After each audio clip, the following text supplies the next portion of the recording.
Ethan Cole had never come home at 3 in the afternoon. Not in the decade since he'd built his tech empire from a cramped studio apartment in a dream too stubborn to die. Not in the 6 years since his sons were born. Not even on the day the company hit its first billion in valuation, when champagne flowed through the executive suite and his CFO suggested they all take the rest of the week off. Work was the architecture of his life, the one thing that made sense when nothing else did. But today his meeting canceled. A merger with a Singapore-based firm collapsed when their CEO suffered a heart attack mid-negotiation. Ethan's calendar sat empty for 4 hours, a white space that felt accusatory. His assistant Jennifer kept glancing at him like he might shatter if she spoke too loudly. She finally suggested he go home, rest, maybe see his boys for once during daylight hours. The words landed with the weight of an indictment. He parked the black Mercedes outside the mansion instead of pulling into the 6-car garage. His hands stayed locked on the steering wheel, knuckles bone white against Italian leather. Through the floor-to-ceiling glass doors, custom made, imported from Germany, worth more than most families earned in a year, he could see into the backyard. The manicured lawns stretched like a painting, every blade of grass cut to precisely 3 inches. The granite fountain imported from Tuscany. The oak tree, older than the house itself, planted a century ago when this hillside was nothing but cattle ranches and gold rush dreams. Late October had painted the world in shades of amber and rust. Leaves drifted down from the oak's branches, spinning lazy spirals in the afternoon light. Golden hour, photographers called it. That slant of sun that made everything look like memory, like the past reaching forward to touch the present. Beneath that tree sat Maya with his 3 sons. Carson's head rested in her lap, his small body curled against her, like she was the only solid thing in a tilting world. Tyler had both arms wrapped around her waist, face pressed into her side. Noah leaned into her shoulder, his slight frame tucked under her arm. She was reading to them from an old book, pages yellowed with age. Not a children's story, not even a regular book. A recipe book, battered and stained, held together with what looked like love and desperate hope. Her voice drifted through the glass, too faint to make out words. But all 3 boys were laughing at something on the page, their faces tilted up toward hers like flowers following the sun. The afternoon light fell across them in golden streams, leaves spiraling down around them like blessings from above. Ethan had commissioned photographers for family portraits twice, professional shoots with perfect lighting and coordinated outfits that cost thousands of dollars. The results hung in silver frames throughout the house, looking exactly like what they were. Expensive proof of a family that existed on paper but not in practice. This moment under the oak tree deserved a frame, except Ethan wasn't in it. Maya swept her hair back from her face, laughing at something Carson said. The movement exposed the curve of her neck, the delicate shell of her ear. And there, just behind it, a crescent moon birthmark caught the light. Small, distinctive. The kind of mark that genetics scattered randomly through bloodlines like dice, thrown by an indifferent god. Ethan's breath stopped. He'd seen that mark before. Every morning when Carson climbed into bed with him on the rare weekends he was home. Every bath time when he happened to be present. Every photo and video stored on his phone that he never had time to look at properly. Carson had the same mark, same ear, same placement, same crescent curve like a fingernail pressed into wax. Maya's hand moved to Carson's hair, fingers threading through the soft brown strands, with a tenderness that looked like pain wearing a smile. Her touch lingered, careful and deliberate, as if she was memorizing the texture, the weight, the reality of him. Something in Ethan's chest cracked open, not clean, not surgical, more like old wood splitting under pressure, the sound of something held together too long finally giving way. When had his home become a place where he was the outsider? When had a stranger learned to love his children better than he ever had? And why did that crescent moon feel like an accusation written in flesh? The foundation of Ethan Cole's empire rested on control. Every variable mapped, every outcome projected, every risk calculated down to the decimal point. He'd built a company that anticipated market shifts before they happened, that read consumer behavior like prophets read entrails. Success wasn't luck. It was preparation meeting, opportunity meeting, relentless execution. 4 years ago, control betrayed him, Sarah had been the one variable he couldn't predict. College sweethearts who'd survived long distance, career changes, the brutal pressure of a startup that consumed 18-hour days and left him hollowed out and running on espresso and ambition. She'd been his anchor, the voice that reminded him why any of it mattered. They already had Carson at 2 years old, Tyler barely walking at 1. The pregnancy with Noah should have been routine. Third child, experienced mother, excellent prenatal care, every checkup perfect. Every ultrasound showed a healthy baby boy, every metric within normal range. Until it wasn't. Placental abruption during delivery, hemorrhaging that turned the delivery room into a war zone. Doctors shouting medical terminology that became white noise against Sarah's weakening pulse. Someone, he couldn't remember who, couldn't remember anything except the rushing sound in his ears, made him choose. Save your wife or save your son. Ethan froze. The CEO who made million-dollar decisions before breakfast, who'd fired executives and pivoted company strategy and negotiated with venture capitalists circling like sharks, couldn't form words, couldn't think. Couldn't choose between the woman he'd loved for 15 years and the son he'd never met. Sarah chose for him. Her hand found his, slippery with sweat and blood, and squeezed with what remained of her strength. Save our baby. 3 words. Then the monitor's flatline scream. Noah lived. Sarah didn't. The doctors congratulated him on his healthy son, while his wife's body cooled under a sheet 3 rooms away. Someone handed him the baby, pink and screaming and alive, and Ethan couldn't make himself look. Couldn't make himself feel anything except the certainty that he'd murdered his wife by wanting too much, by building a family like it was another acquisition to add to his portfolio. The guilt metastasized. Every time he looked at Noah, he saw the choice he'd failed to make, the life that cost another life. He hired nannies within a week. Professional, vetted, rotated on strict schedules so nobody got too attached, so nobody became irreplaceable. He threw himself back into work because work made sense. Work had clear metrics. Work didn't ask him to feel things he'd locked away in compartments labeled later and never and when it stops hurting. 4 years. He'd been running for 4 years. Now he sat in his car outside his own home, watching a woman he barely knew love his children with an intensity that carved him hollow. The boys had lost their mother. He'd made sure they'd never need another one. Professional care, excellent education, every material advantage. That was enough. That had to be enough. Except it wasn't. He could see that now, watching them under the oak tree. See it in the way Carson relaxed completely in Maya's presence. The anxiety that usually kept him rigid and watchful melting away. See it in Tyler's unself-conscious laughter, the way he buried his face in her side without fear of rejection. See it in Noah's rare smile, the one that appeared so infrequently that Ethan sometimes forgot his youngest son's face could light up like that. They needed what he'd stolen from them, a mother's love, the thing he'd sworn they could live without because he couldn't bear to let anyone close enough to take Sarah's place. Maya wasn't trying to take anyone's place. She was just filling the void he'd left, one afternoon at a time, one story from a recipe book, one gentle touch to hair that needed cutting. Ethan's phone buzzed. The office. Another emergency that wasn't really an emergency, just people unable to function without his constant presence. He silenced it. For the first time in a decade, he silenced his phone and sat watching his children learn what love looked like from someone who showed up. 6 months ago, Mrs. Helen Foster announced her retirement. She'd been with Ethan for a decade, managing his household with military efficiency. She'd worked for him before the boys were born, before Sarah died, through every nanny rotation and domestic crisis. He trusted her completely, which meant he barely thought about her. The retirement came while he was in Singapore. Helen handled her own replacement, brought in someone from an agency she'd worked with for years. By the time Ethan returned, jet-lagged and running on caffeine and adrenaline, Maya Sullivan was simply there.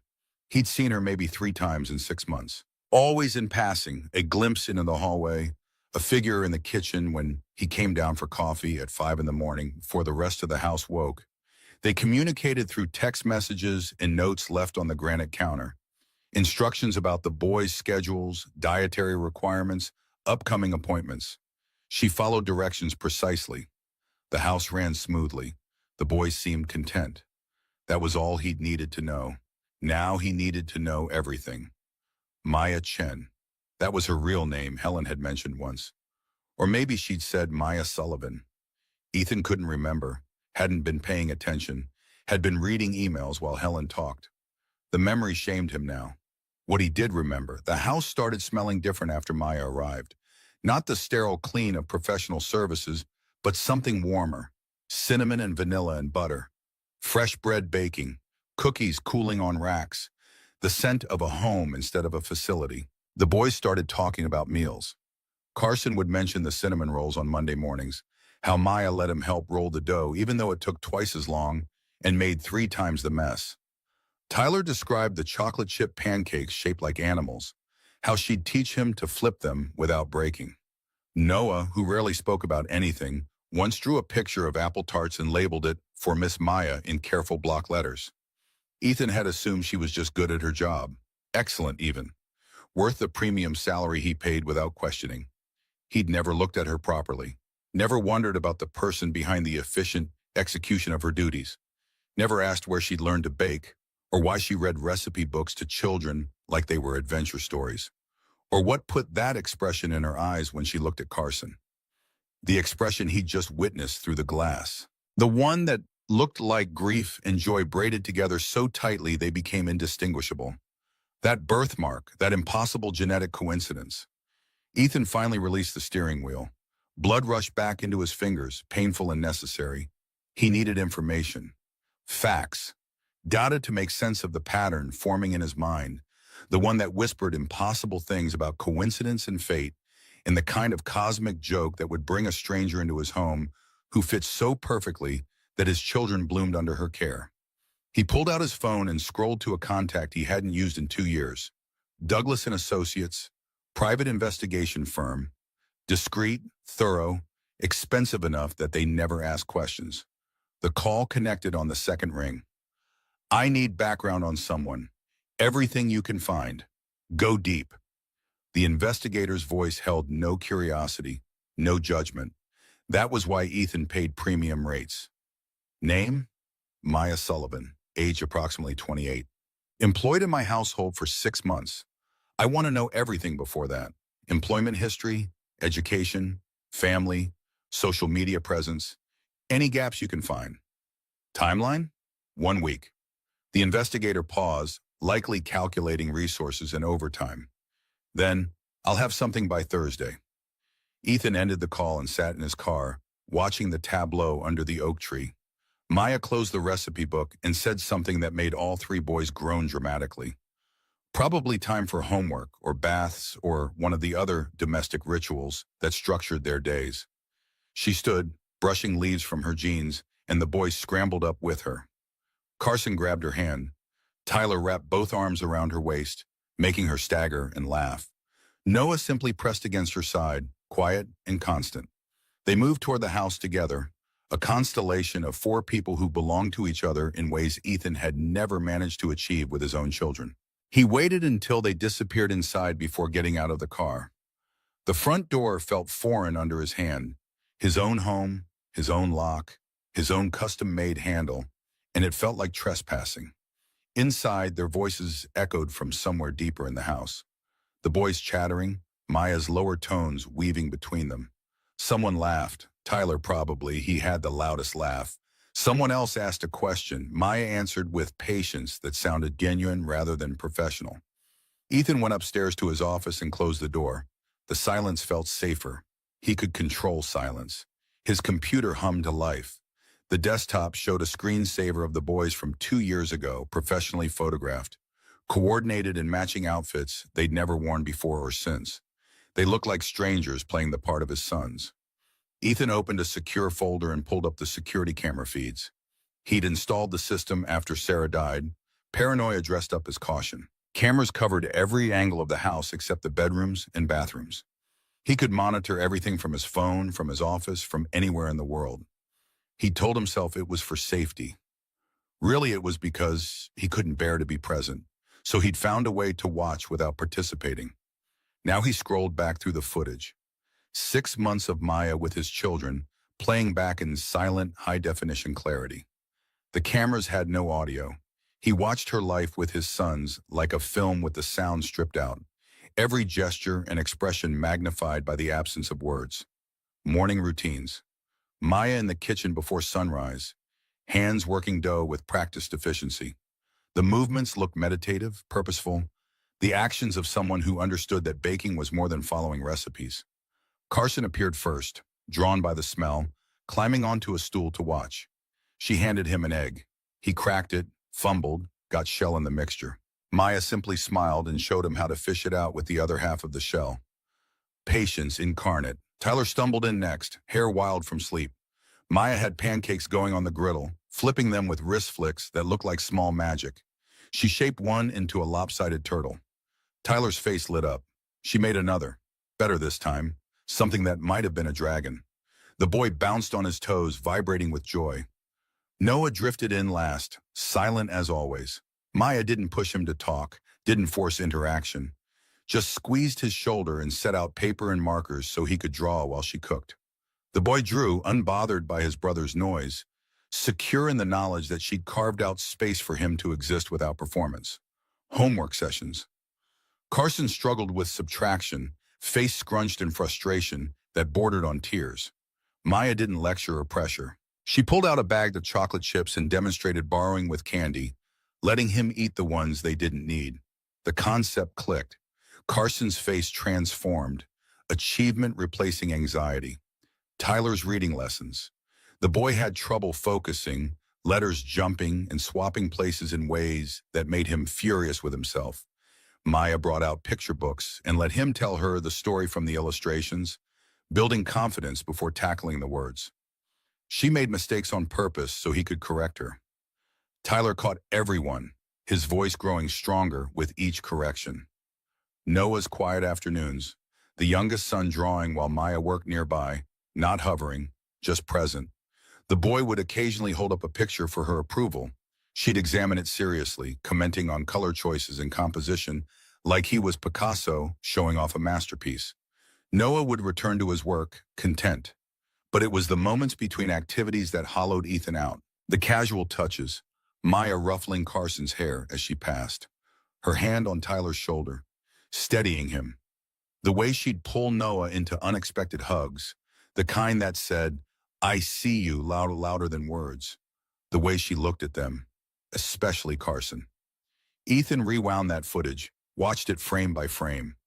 Maya's expression when Carson wasn't looking. Something raw and hungry, desperate and tender all at once. The look of someone memorizing details because she feared they'd be taken away. People didn't love other people's children like that. Not hired help, no matter how professional. Not unless there was a reason carved from something deeper than employment contracts and hourly wages. That birthmark burned in his mind. Crescent moon behind the ear. Genetic marker passed through bloodlines like messages in DNA. Carson had it. Maya had it. Coincidence?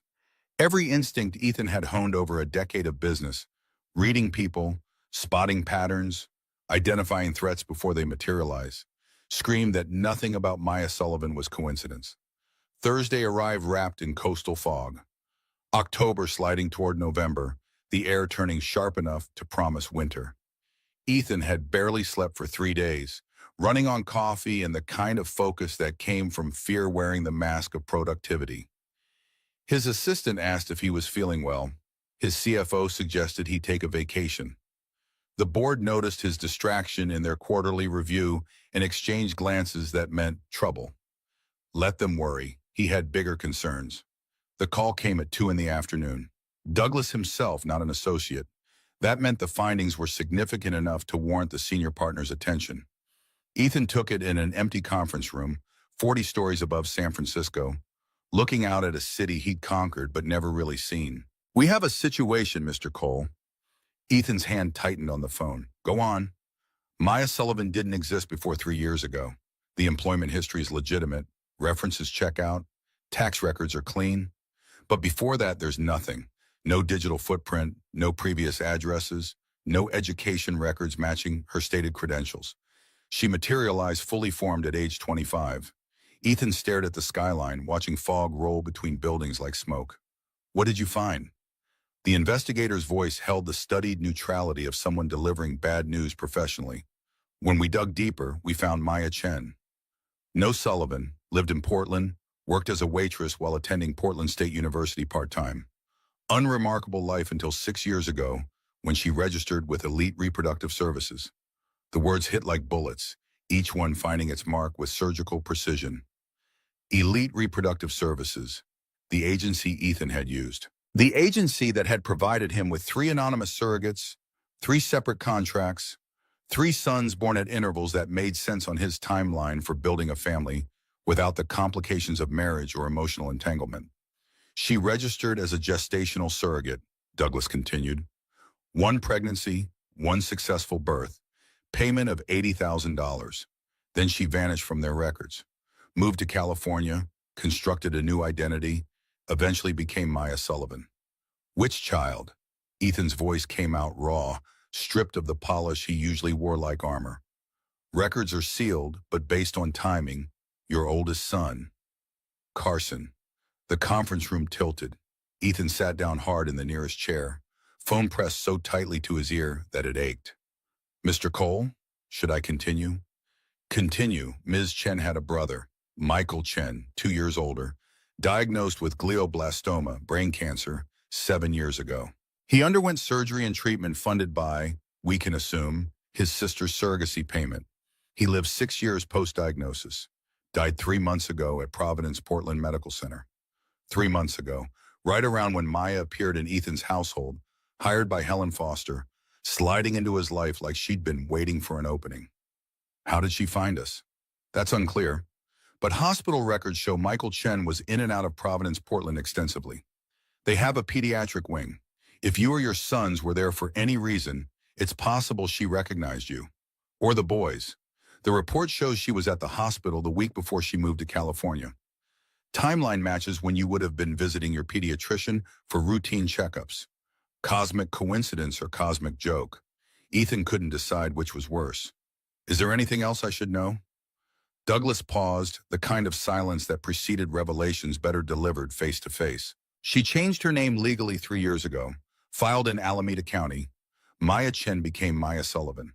The application lists her reason as fresh start following family tragedy. No criminal record, no outstanding warrants, no red flags beyond the identity change and the surrogacy connection. And the connection to my family? Did she target us specifically? That's not something I can prove from documents alone. But the pattern suggests intent. She knew who you were. She knew which child was hers. She engineered a position in your household through someone you trusted. Helen. Mrs. Foster, who'd managed his life for a decade. Had she known? Had she been part of this? What's your recommendation? Ethan's voice sounded distant, like someone else was using his throat. Legally, she violated the surrogacy contract.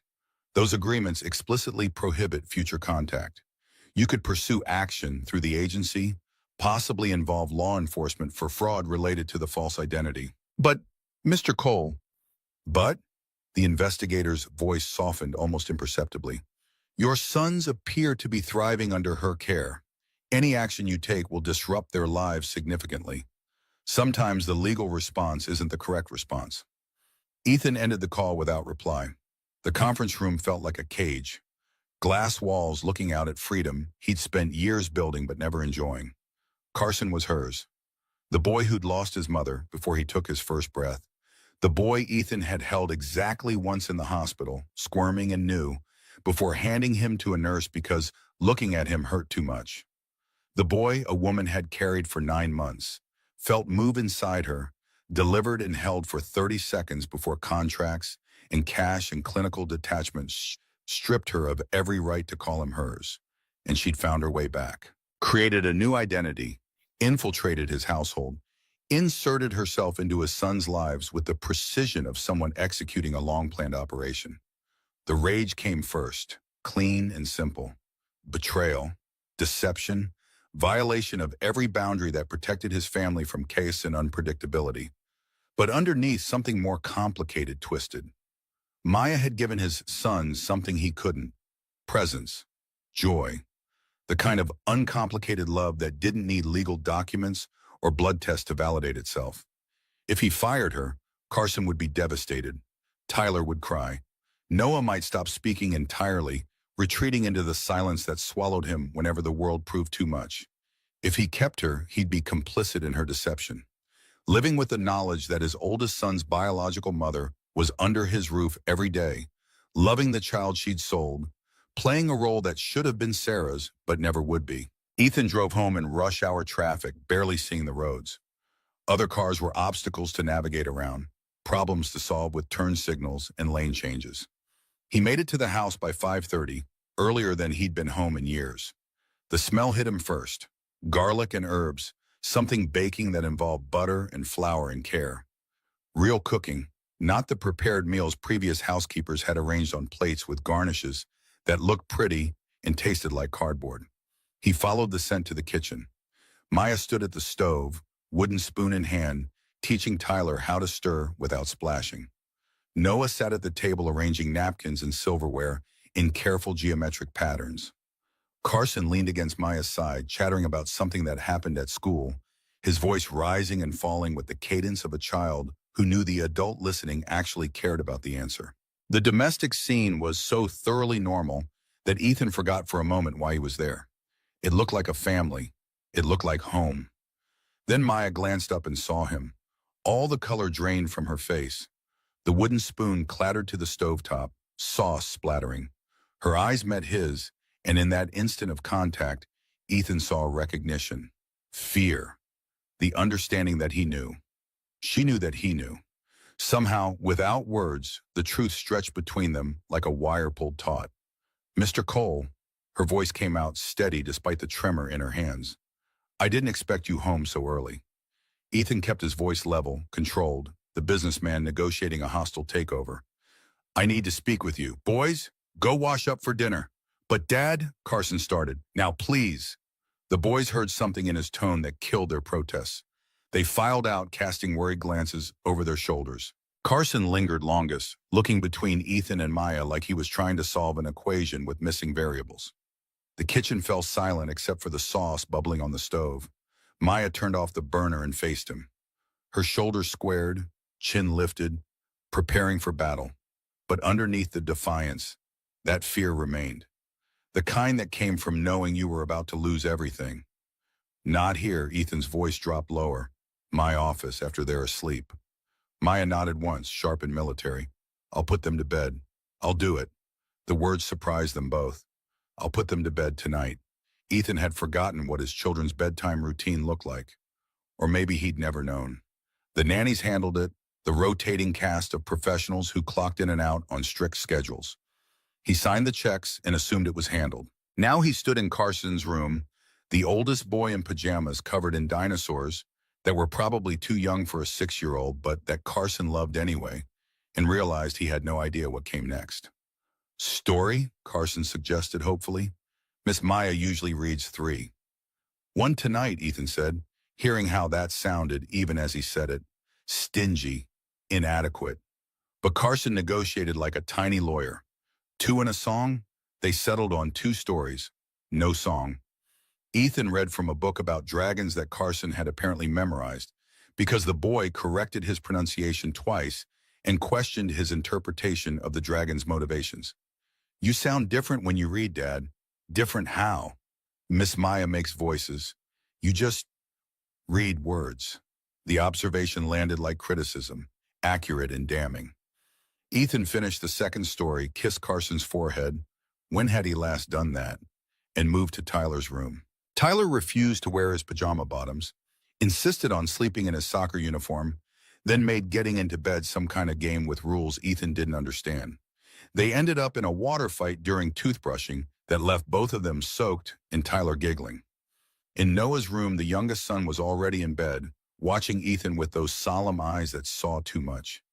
Noah didn't resist when Ethan pulled the covers up, didn't complain or negotiate, just watched. Finally, quietly, "Why are you here?" Ethan blinked. "I live here. I'm your father." "I know."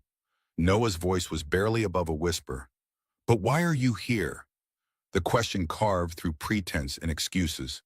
Why was Ethan here in his son's bedroom, participating in a routine that should have been familiar but felt like visiting a foreign country where he didn't speak the language?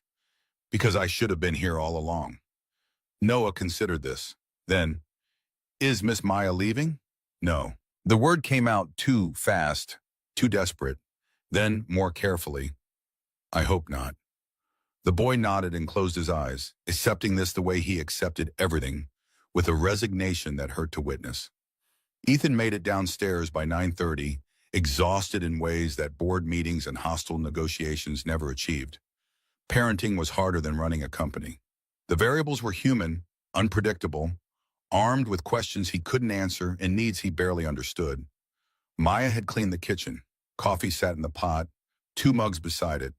The gesture was absurdly polite given the confrontation waiting for them. She stood when he entered his office, positioned in one of the leather chairs across from his desk like someone awaiting sentencing. Her hands were folded in her lap, but they shook. Ethan didn't sit. He placed a folder on the desk between them. The investigator's report, printed and bound, heavy with implications. Maya Chen. His voice came out quiet, stripped of the anger he'd expected to feel. That's your real name, isn't it? She closed her eyes briefly, and when she opened them, the fear had transformed into something harder. Defiance mixed with resignation. Yes, the admission hung in the air between them, changing everything and nothing. You carried one of my sons 6 years ago through elite reproductive services. Yes, you signed a contract that explicitly prohibited any future contact. You gave up all parental rights. You were paid $80,000. Yes to all of it. Her voice was steady now, almost challenging. Are you going to call the police? Ethan finally sat, suddenly exhausted. I'm trying to decide. What I can't figure out is why. What were you hoping to accomplish by lying your way into my house? Maya's composure cracked. Tears welled but didn't fall. I just wanted to see him. See who? The name came out like a confession and a prayer. Carson. There it was. The truth he'd already known, confirmed in 2 syllables. Confirmation of what the birthmark had screamed, what his instincts had whispered, what the investigator had documented in clean clinical prose. How did you find us? Maya's eyes went bright with unshed tears. 3 months ago, I was at Providence Portland Medical Center. My brother Michael, his final stages. I spent every night there. She paused, swallowed hard, continued. I was in the emergency room one night around 2 a.m., exhausted, probably delirious. You came through with all 3 boys. Some kind of checkup or emergency, I never found out. Ethan remembered that night. Carson had spiked a fever that wouldn't break. Tyler had fallen and possibly broken his wrist, and the regular pediatrician wasn't available. He'd loaded all 3 into the car and driven through rain to the hospital, stressed and terrified in ways he hadn't allowed himself to feel in years. Carson turned his head. Maya's voice dropped to barely above a whisper. I saw the birthmark, the crescent moon behind his ear. She touched her own ear, the gesture unconscious. I have the same one, same ear, same placement. It's rare. Genetic. 1 in 10,000. Ethan thought about statistics, probability, the cold mathematics of DNA inheritance. The impossible odds of seeing your genetic marker on a stranger's child in a hospital emergency room at 2 in the morning. I knew immediately he was mine. So you tracked me down, created a fake identity, infiltrated my household. I know it was wrong. Maya leaned forward, urgent now. I know I violated the contract. I know you could destroy me for this. The tears finally fell, tracking down her cheeks. But I carried him for 9 months, Mr. Cole. I felt him move inside me, felt him hiccup and kick and turn. I held him for exactly 30 seconds after he was born before they took him away. Before I signed papers that said I'd never see him again, never know if he was okay, never be allowed to love him. Her voice broke. For 6 years I've wondered if he was happy, if he was healthy, if he felt the hole where a mother should be. The accusation landed harder because she didn't mean it as one. Just stating facts, the terrible arithmetic of loss. He doesn't have a hole. Ethan's voice came out sharper than intended. He has everything he needs. Maya stood and Ethan saw that her hands weren't shaking anymore. Does he? Really? Because from what I've seen, he has things, expensive things, educational toys and private tutors, and a beautiful house that's more museum than home. She paused, gathering courage for the killing blow. But when was the last time you read him a story, Mr. Cole? Helped him with his homework? Just sat with him while he talked about his day? The words were surgical strikes, each one finding its target with devastating accuracy. You hire people to love your children for you. Maya's voice didn't rise, didn't need to. The truth was weapon enough. I'm just the latest in a line of replacements. Professional affection on a schedule. The difference is, her voice dropped to a whisper. I actually do love them. Not because you pay me, because I can't help it. Ethan rose to meet her, anger finally breaking through. I'm their father. Legally, biologically. Yes, Maya didn't back down. But being a parent requires more than contracts and biology. It requires showing up. The silence between them stretched taut. Ethan could fire her with a phone call, could have her arrested for fraud by morning, could erase her from his children's lives with the efficiency he brought to eliminating underperforming divisions and redundant personnel. But the image wouldn't leave him. Carson's face in her lap, relaxed and happy in ways Ethan rarely saw. Tyler's laughter, unguarded and bright. Noah's quiet contentment, the way he'd curled against her side like he'd found something he hadn't known he needed. I'm scared. The admission came from somewhere deep, breaking through years of careful control. I couldn't protect my wife, couldn't save her. The doctors made me choose and I froze. Maya's expression shifted, hardening into something that looked like understanding. Do you know why I use surrogates? Ethan's voice was raw now, stripped of polish. Why I wanted children but not the complications of marriage or partnership. He forced himself to continue. Because my wife died giving birth to Noah. Placental abruption. Hemorrhaging. They made me choose between saving her or saving the baby. I froze. Couldn't decide. Sarah decided for me. She said, save our baby, and then she died while I stood there holding her hand and being completely useless. The room felt too small, air too thick, so yes, I hired people. Because every time I looked at my sons, I saw what loving them cost. I saw Sarah dying because I wanted a family, wanted children, wanted more than I had any right to ask for. Maya's face showed something like grief. Mr. Cole, he cut her off. Now you're telling me I'm still failing them. That even with all the money, all the resources, all the careful planning, I'm giving them things instead of myself. She didn't deny it. Sometimes the truth was just the truth, no matter how it cut. Why did you sign the contract? Ethan asked, suddenly needing to understand. If you loved him, if you wanted to keep him, why sell him? Maya sank back into the chair. My brother Michael, brain cancer, glioblastoma, terminal diagnosis. She stared at her hands. He was 25. I was 22. We had nothing, no insurance, no savings, no family with money. The surgery cost $85,000. We had $2,400. Her voice went flat, reciting facts that still hurt. Elite Reproductive Services offered $80,000 for one pregnancy. 9 months of my life for 6 years of his. That was the math. That was the choice. Did it work? Ethan's voice was gentler now. He lived 6 more years. Good years, mostly. We traveled when he had the strength. Saw the Grand Canyon, visited Portland's Japanese garden every cherry blossom season, ate at food trucks, and laughed about stupid things. Maya's tears fell freely now. He died 3 months ago. Same week I saw Carson at the hospital. Like Michael's last gift was showing me that my sacrifice meant something. That the baby I gave away was loved and cared for and alive. The parallel losses sat between them, heavy and undeniable. 2 people who'd made impossible choices, who'd traded pieces of themselves for others' survival, who'd spent years wondering if the price had been worth paying. I came here to see if Carson was happy. Maya's voice was barely audible. I thought I'd watch from a distance, make sure he was okay, then disappear. I didn't plan to stay. Didn't plan to fall in love with Carson, with all of them. Maya looked up, meeting his eyes directly. Tyler with his energy and his struggling reading and his terrible jokes. Noah with his silence and his art and his need for someone to just be present without demanding conversation. Her voice broke. They became mine, Mr. Cole, not because I gave birth to one of them, but because I showed up every day and fell in love with who they are. The truth settled over the room like snow, covering everything in white silence. Ethan couldn't argue, couldn't defend his absence or his choices, could only sit in his own office, in his own house, and face the reality that a woman who'd lied her way into his life had become more essential to his children than he'd ever managed to be.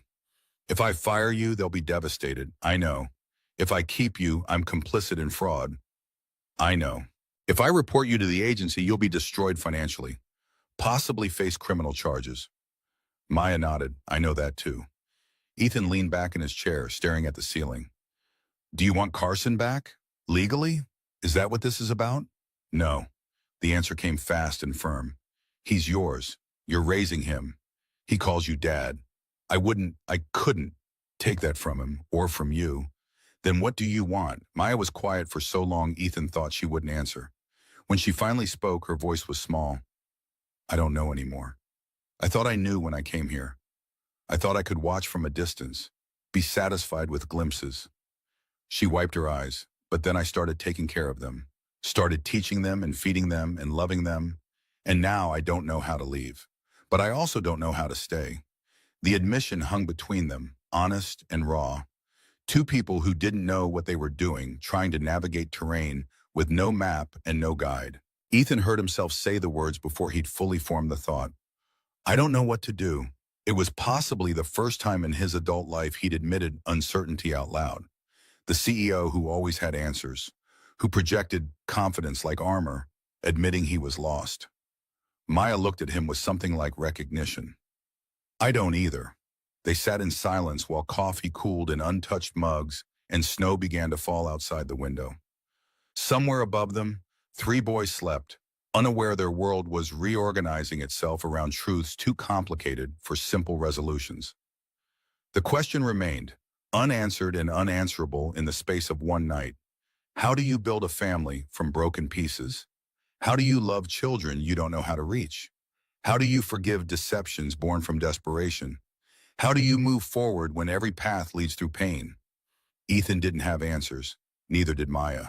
They just had the present moment, the cooling coffee, the falling snow, and three children who needed them to figure it out. Morning arrived gray and cold, December pressing against the windows. Ethan hadn't left his office. Maya had disappeared to the guest house sometime after midnight without another word exchanged. The coffee in his mug had gone stone cold hours ago, untouched except for the first sip that had tasted like surrender. The kitchen was already warm when he descended at 6. Maya stood at the counter, hands buried in dough, kneading with mechanical precision. Flour dusted her forearms. Her eyes were red-rimmed but dry. Neither acknowledged the other until the rhythmic press and fold of her hands slowed, then stopped. We need to talk before the boys wake up. She nodded, wiped her hands on a towel, and sat at the breakfast nook. The intimacy of the space felt wrong after last night's office confrontation, but maybe that was the point. Families worked out their disasters in kitchens, not behind executive desks. I can't fire you. Ethan kept his voice level, controlled. The boys need you, but I can't pretend everything's normal either. Maya's face remained carefully blank, waiting. So here's what I'm proposing.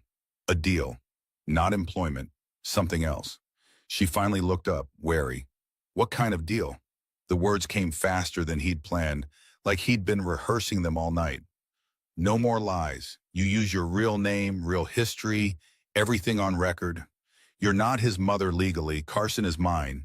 That doesn't change. But you teach me how to be the father they need. I learned to show up, not just provide. We co-parent. For how long? 6 months. Trial period. Then we reassess. Maya's fingers twisted the kitchen towel, white knuckles in doubt. And if it doesn't work, then you leave quietly. No fight, no drama. I won't hurt them more than necessary by dragging it out. The timer dinged. Cinnamon rolls ready. The batch she'd started at 5 a.m. while sleeplessness carved her hollow. She pulled them from the oven, golden and perfect, the scent flooding the kitchen with false comfort. If I stay, I need boundaries. She set the pan down carefully, too carefully. Guest house, not main house. Professional distance in public. And if you decide I'm a threat, you're not a threat. The certainty in his voice surprised them both. You don't know that. Maya turned finally, meeting his eyes. I infiltrated your home under false pretenses. I violated a contract that explicitly forbade contact. For all you know, I could be planning to take Carson legally. Are you? No, the word came out fierce. But you only have my word, and my word hasn't been worth much lately. Ethan extended his hand across the table, formal as a contract signing. 6 months. We figure this out together. For them. Maya stared at his hand for a long moment. Then she took it, grip firm despite the tremor. For them. The handshake lasted a beat too long, something unspoken passing between them that neither was ready to examine. Teach me to make those. Ethan nodded at the cinnamon rolls. Maya's lips twitched, almost a smile. That's how we start. In the kitchen. Monday morning, Ethan sent an email to his executive team that Jennifer forwarded 3 times, certain she'd misread. He would be working from home Mondays, effective immediately. Unavailable for meetings, calls, or emergencies unless the building was literally on fire. The responses came fast. His CFO, Richard Chen, called twice, left increasingly concerned voicemails. The board scheduled an emergency review. His assistant asked if everything was all right at home, using the tone reserved for checking on relatives after funerals. Figure it out, that was all Ethan said before putting his phone on silent. The boys descended the stairs to find their father in jeans and a sweater, sitting at the breakfast table instead of rushing out the door with a protein bar and a travel mug. Carson stopped mid-step, suspicion written across his face. Are you checking on Miss Maya? Tyler's voice carried accusation wrapped in worry. Did she do something wrong? Noah just stared, processing this disruption to establish patterns. I'm spending the day with you. That's all. They exchanged glances, trying to decode this new variable. Maya appeared from the kitchen carrying pancakes, her expression carefully neutral. Whatever arrangement she and Ethan had reached, she wasn't telegraphing it. Your dad's going to help with breakfast today. Ethan's first pancake stuck to the griddle, tore when he tried to flip it, and landed half on the plate, half on the counter. The second burned black while he was scraping up the first. By the third attempt, Tyler was giggling into his hands, and Carson had given up pretending to eat. It's good, Dad. Tyler's lie was kind but unconvincing. Miss Maya, can you make backup pancakes? Carson's question was polite, practical, devastating. Your dad is learning. Maya's voice held no judgment, but Ethan felt it anyway. That's what matters. The homework session went worse. Carson's math worksheet on subtraction with borrowing might as well have been written in ancient Greek. Ethan explained it like a business presentation. Clear, logical, complete. Carson's face scrunched tighter with each word, comprehension sliding further away until tears threatened. I'm stupid. The boy's voice cracked on the word. Ethan froze. His instinct was to correct, to provide facts about intelligence and learning styles and effort. But Carson's face was crumpling, and words felt like the wrong tool entirely. Maya materialized with a bag of chocolate chips. She dumped them on the table between father and son, then disappeared again without explanation. Ethan looked at the candy, at Carson's confusion, at the worksheet. Then understanding clicked. He arranged 10 chocolate chips in a line. You have 10. If I take away 7, how many are left? Carson counted carefully. 3. Right. Now what if you only have 5, but you need to take away 7? You have to borrow from the next column. He demonstrated with the chips, moving them between imaginary columns until the abstract concept became concrete and edible. Carson's face cleared. The next problem, he solved alone. The one after that took half the time. By the end, he was grinning, chocolate smudged on his fingers. You did good. Maya's voice came from the doorway directed at Ethan, not Carson. That was hard for you. How could you tell? You kept clenching your jaw. And you explained the same problem 3 different ways before finding one that clicked. She smiled, small and genuine. That's good teaching, actually. Being willing to try different approaches until something works. Ethan realized his face ached from tension he hadn't noticed carrying. I wanted to just tell him the answer. It would have been faster. Faster isn't always better, not with kids. Tyler's soccer practice that Tuesday taught Ethan why parents brought folding chairs and thermoses of coffee. The drills ran long. The coach was enthusiastic but disorganized. Tyler spent more time chasing butterflies than soccer balls.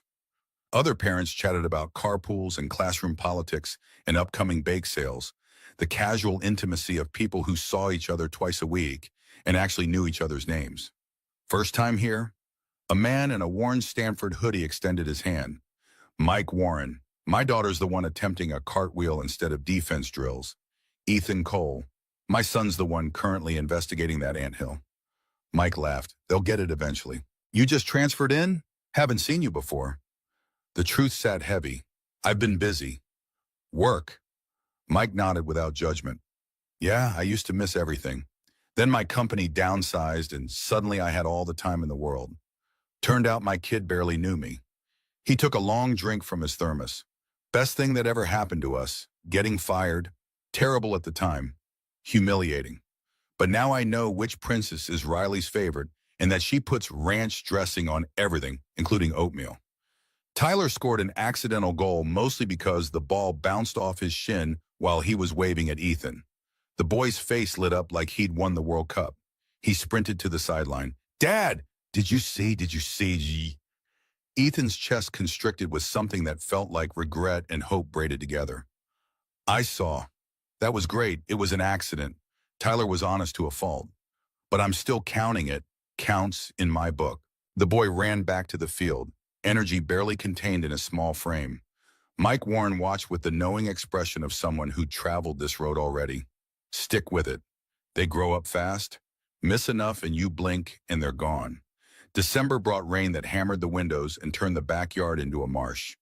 Noah drew inside while water streaked the glass, his pictures growing darker, more abstract. Ethan sat beside him one afternoon, not speaking, just present in the silence his youngest son wrapped around himself like armor. 20 minutes passed. Then Noah held up a drawing, black and gray swirls with one spot of red in the center. What is it? Noah considered the question seriously. Feelings. Ethan studied the image, the chaos surrounding that single point of color. Looks like sadness with a little bit of happy trying to get out.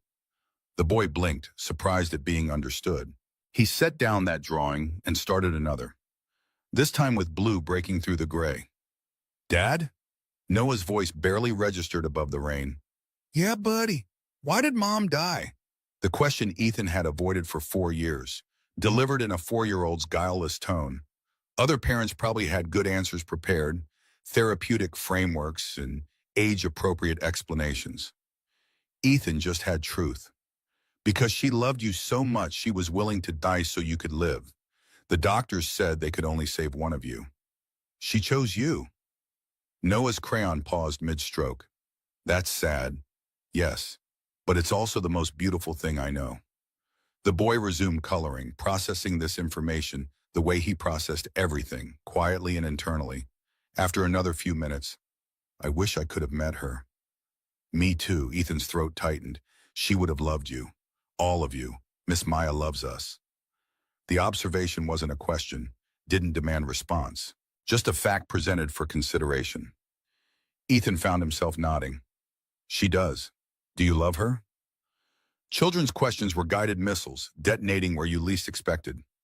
Ethan watched rain trace patterns on the window, searching for an answer that was both honest and appropriate for a 4-year-old's understanding. I'm learning to. The admission surprised him. Noah returned to his drawing satisfied. Adults made everything complicated. Children just stated what was obvious and moved on. Christmas Eve arrived with unusual warmth, California winter refusing to cooperate with seasonal expectations. Maya insisted on a real tree, so Ethan found himself at a tree lot in Palo Alto, surrounded by families and couples and the overwhelming scent of pine. Carson wanted the tallest one. Tyler wanted the fullest. Noah wanted one with a bird's nest in it, which the lot didn't have, but got points for creativity. They compromised on a 7-foot Douglas fir that tilted slightly, but had good needle retention, according to the teenager working the lot who clearly wanted them to just pick something so he could close early. Decorating turned into chaos. The boys had opinions on ornament placement that contradicted each other in physics. Maya made hot chocolate from scratch, the real kind, with actual chocolate melted in milk, not powder from a packet. Christmas music played from speakers, the kind of cheerful acoustic covers that should have been annoying, but somehow weren't. Ethan hung Carson's school photo ornament, the boy's gap-toothed smile frozen in silver frame. Tyler's hand-painted pine cone went next, lopsided and covered in too much glitter. Noah's paper snowflake, cut with careful precision, found a place where light would shine through it. Then Ethan retrieved a box from his office safe, one he hadn't opened in 4 years. Inside, wrapped in tissue paper, Sarah's locket rested against velvet.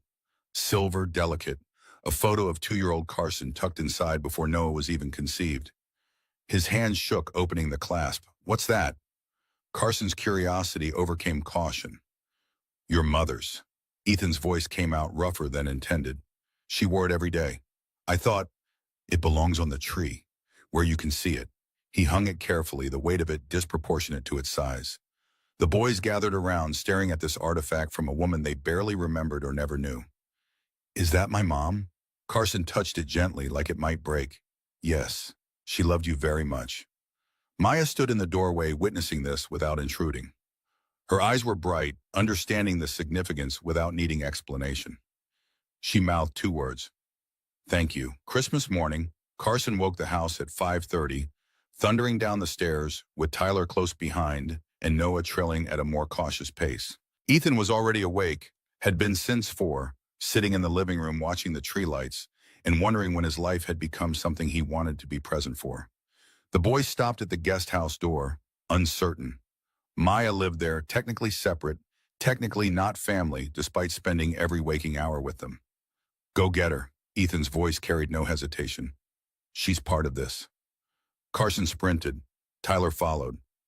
Noah walked with determination. They returned with Maya in tow, her hair uncombed and eyes still heavy with sleep, wearing the kind of soft expression that came from being woken by children who wanted you there. The presents were excessive, probably. Ethan had ordered them through Jennifer, who'd suggested books and educational toys and age-appropriate enrichment. He'd approved without looking. But mixed in were things the boys actually wanted. Tyler's new soccer cleats, Noah's art supplies, Carson's dinosaur encyclopedia he'd been talking about for weeks. Maya received handmade cards from all 3. Carson's read, "To my favorite person," in careful printing. Tyler's featured a crayon drawing of her making pancakes. Noah's was just a picture of her hugging all 3 of them. No words necessary. She cried. Not delicate tears, but the kind that shook shoulders and required the boys to pile on for a group hug that nearly toppled her. Ethan's gift to her was small, wrapped simply. She opened it slowly, like she was afraid of what she'd find. Inside, an antique wooden recipe book holder, hand-carved with vines and flowers, clearly expensive and clearly chosen with thought, rather than delegated to an assistant. "For your grandmother's book. So it's safe." Maya stared at him, something shifting in her expression. "You noticed?" "I notice everything about you." The words came out before he could reconsider them, landing in the space between them like a declaration neither was ready to acknowledge. Her gift to him was heavier, wrapped in brown paper. Inside, a photo album, the kind people made by hand before everything went digital. Pictures of the boys over the past 3 months. Carson helping with breakfast, flour on his nose. Tyler scoring a goal, mid-celebration. Noah presenting a finished drawing, solemn pride on his face. The last page held a photo Ethan didn't remember being taken. Himself with Carson on his shoulders.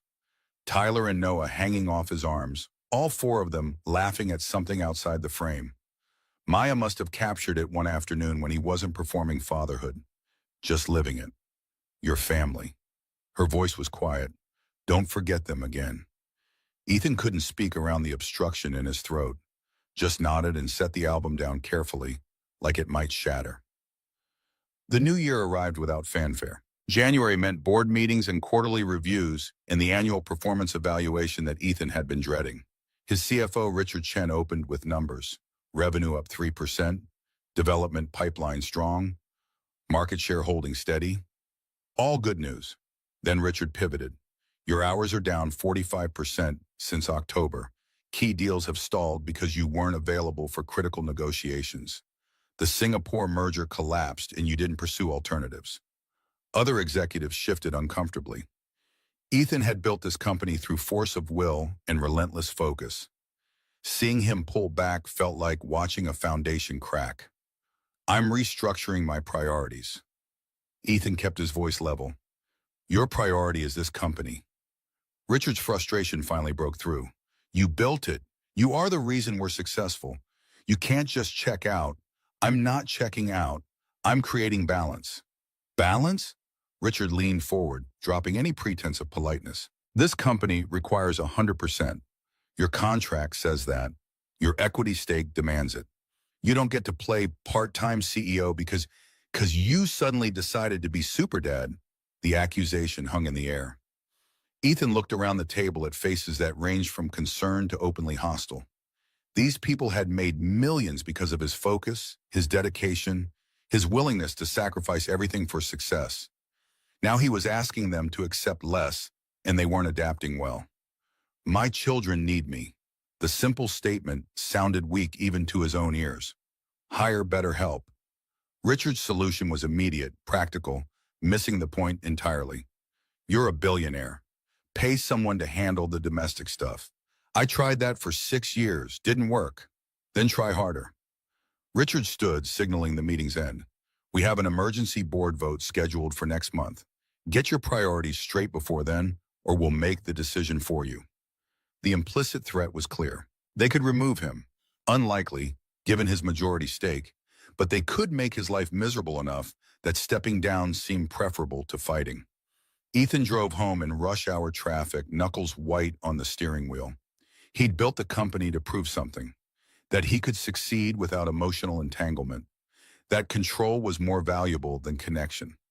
Now the empire demanded its due, and he had sons who needed him to choose differently. Maya was in the kitchen when he arrived, preparing dinner while the boys did homework at the table. The domestic scene should have been comforting. Instead, it felt like evidence of his failing on both fronts. Inadequate CEO, inadequate father, trying to serve two masters and satisfying neither. She looked up as he entered, read his face immediately. Bad day? They want me to choose. Company or family, as if it's that simple. Maybe it is. The boys sensed tension, went quiet in that way children do when adult problems seep into their awareness. Carson's pencil stilled mid-problem. Tyler stopped swinging his legs. Noah watched with those solemn eyes that saw too much. Ethan forced a smile. How was school? The question redirected them, launching Tyler into a detailed account of kickball politics and Carson into complaints about long division. Noah just drew, but his shoulders relaxed, crisis averted. Later, after the boys were asleep, Ethan found Maya on the back porch despite the cold. She had coffee and a blanket and the look of someone who'd been expecting him. They want me to choose. His voice came out flat. Richard basically said, hire better help and stop playing dad. What do you want? The question should have been simple. Ethan had spent his entire adult life knowing what he wanted. More market share, better products, bigger exits. But this was different. I want my sons to know me. But I also built that company from nothing. 10 years of my life. Maya sipped her coffee, considering. Buildings crumble, companies fail, children remember. The words settled between them like a judgment he couldn't argue against. 3 months into their arrangement, the routine had found its rhythm. Ethan home by 6 every evening, dinner together, homework help that was getting less disastrous. Bedtime stories where he finally learned to do voices that made Carson laugh and Tyler request encore performances. But something else was building. Pressure that had nothing to do with fatherhood and everything to do with the woman who'd made it possible. He watched her more than necessary, the way she moved through the kitchen with practiced grace, how she listened to the boys with complete attention, like their stories about recess drama and playground injustices mattered as much as any board meeting. The way she laughed, unguarded and genuine, at Tyler's terrible jokes. She was young and beautiful, yes, but that wasn't what carved him hollow. It was the kindness she treated as default setting, the patience that never seemed forced, the way she found joy in small things that should have been mundane. A perfect cinnamon roll, The first flowers pushing through winter soil, Noah's latest drawing. One Friday in late January, they were baking together while the boys were at a friend's house. Maya had insisted Ethan needed to master at least one recipe from scratch, and somehow that translated to chocolate chip cookies at 9 p.m. while rain hammered the windows. Her hand guided his, showing the right pressure for incorporating butter. The touch was professional, instructional, except for how it wasn't. How awareness sparked along his skin like static. How she pulled away quickly, color rising in her cheeks. "You're getting good at this." Her voice was carefully neutral.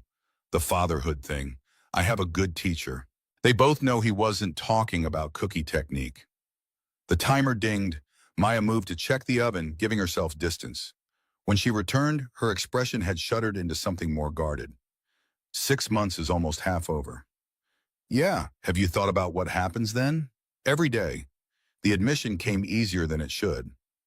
And Ethan stopped pretending to measure flour. "I don't want you to leave, not just for the boys, for me." Maya's breath caught. "You can't say things like that." "Why not?" "Because I'm the woman who lied to you, deceived you, violated a contract and broke the law to get close to a child I had no right to see. You're also the woman who saved my family, who taught me how to love my children, who showed up every single day when I didn't." His voice dropped. "I'm falling in love with you. Maybe have been for weeks. Maybe since that first night in my office when you told me the truth and I saw someone brave enough to fight for what mattered." Maya set down the mixing bowl, hands trembling. "You can't be." "Why not?" "Because I gave away your son for money. Because when this falls apart, and it will, the boys lose both of us. Because everything in my life falls apart eventually, and I can't survive watching you realize I'm not worth the risk." "What if you are?" The question hung unanswered. Maya stepped back, maintaining distance like it was armor. "Not yet. Not until the 6 months are up. I need to know this is real, not just gratitude or convenience." "Maya, please." Her voice broke. "Don't make this harder than it already is." The phone call came February 1st, right after lunch.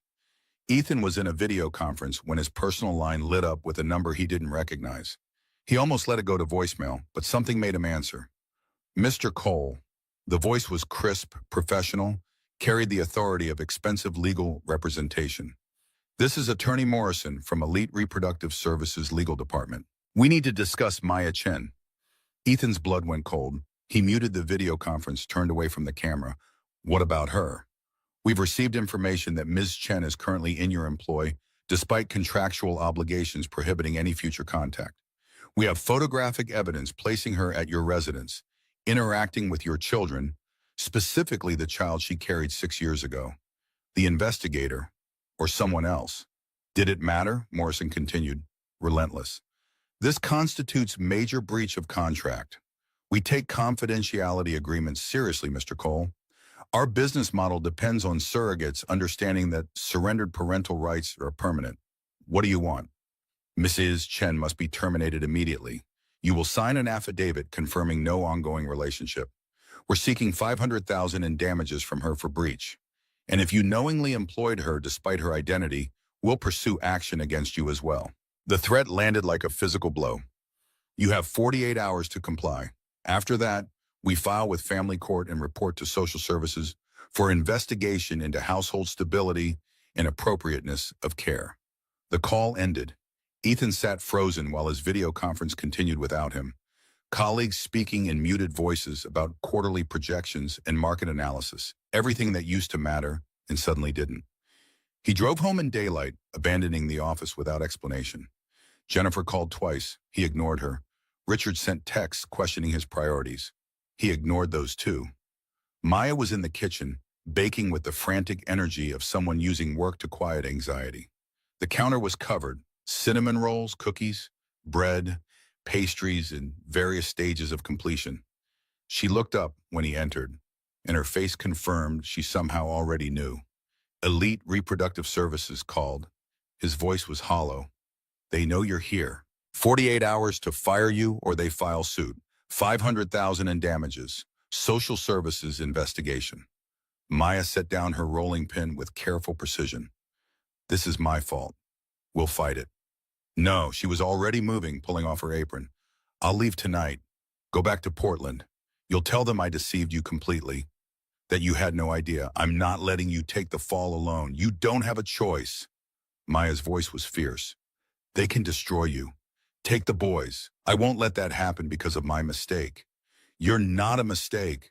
The words came out raw. You're the best thing that's happened to this family. Then let me protect it. Let me go. Footsteps on the stairs. Carson appeared first, school backpack still on, followed by Tyler and Noah. They must have heard voices, sensed the wrongness. Miss Maya? Carson's voice was small. Why are you crying? All three boys converged on her, protective instincts overriding everything else. Tyler's arms wrapped around her waist. Noah grabbed her hand. Carson positioned himself between her and Ethan like a tiny sentinel. Dad, what did you do? The accusation from his own son hurt worse than the legal threats. Worse than board pressure. Worse than anything except the reality that he was about to lose the person who'd made them whole. Miss Maya needs to go away for a while. Ethan forced the words out. To handle some grown-up business. No, Carson's voice rose. You're making her leave. Like you made Mom go away. The logic was child logic. Wrong in facts, but devastating in emotional truth. In Carson's 6-year-old understanding, mothers disappeared when fathers failed to protect them. Your dad didn't make me leave, Carson. Maya's voice was steady despite the tears. And I'm coming back. I promise. The lie was kind but hollow. They all heard it. Maya packed quickly, throwing essentials into a duffel while the boys watched from her doorway, stunned into silence. She kissed each of them, long and careful, like memorizing the feel of their hair under her hands, their small bodies pressed against hers. I love you, all of you. I'll be back as soon as I can. Tyler clung to her. We need you. Noah just stared, already retreating into the silence he used as shelter when the world proved too much. Carson turned to Ethan, tears streaming. I hate you. If she goes away forever, I hate you. The words landed like bullets, each one finding its target. Maya's car was packed by 9 p.m. Snow had started falling, unusual for California in February, like the universe decided this moment needed pathetic fallacy. She stood in the driveway, coat pulled tight, looking small and lost. Ethan followed her out, the boys watching from the upstairs window. I love you. He said it clearly, no hedging, no safety net. For the first time, I'm in love with you, and I don't care if it's too soon or complicated, or if we only had 3 months. I'd rather fight this together than let you face it alone. Maya looked at him with something like heartbreak. Then let me go. Let me protect you. If you love me, let me do this one thing right. She kissed him, brief and desperate, tasting like salt and regret. Then she was in her car, taillights disappearing down the driveway, red lights and white snow gone. Ethan stood in the cold until he couldn't see her anymore. The house behind him was too big, too quiet. Inside, 3 boys were learning that love didn't protect you from loss. That sometimes the people you needed most left anyway. That being good wasn't enough to make them stay. Carson cried himself to sleep that night, face pressed into a pillow that smelled like Maya's lavender shampoo. Tyler raged, throwing things and screaming until he collapsed from exhaustion. Noah went silent, completely silent, not speaking even when Ethan begged him to say something, anything. February stretched ahead like exile. 3 months until any possible resolution. 3 months of living with the consequences of loving someone the world said he had no right to keep. The house smelled wrong without her. Store-bought bread instead of fresh baked. No cinnamon in the morning. No laughter in the kitchen. Just silence and absence and the terrible arithmetic of loss. February stretched into April without mercy. 2 months that felt like years. Each day a lesson in survival rather than living. Ethan learned that parenting alone was brutal in ways boardrooms never prepared you for. No Maya to catch the mistakes before they became disasters. No safety net when Tyler melted down over mismatched socks or Carson's anxiety spiraled into hyperventilation at bedtime. No one to coax words from Noah, who'd stopped speaking entirely, communicating only through drawings that grew darker each day. Breakfast became battlefield strategy. Ethan burned oatmeal 3 mornings in a row before accepting that some things required actual attention instead of multitasking. He started setting alarms, measuring portions, following recipes like they were legal contracts that couldn't be breached without consequences. Carson's nightmares returned with vengeance. The boy would wake screaming about mothers who disappeared into snow, about being abandoned in grocery stores, about falling through ice while everyone watched. Ethan held him those nights, his own inadequacy sharp as broken glass. He didn't have Maya's instinct for the right words, her ability to transform terror into comfort with nothing but presence and patience. But he showed up, night after night, even when morning meetings loomed and exhaustion made his bones ache.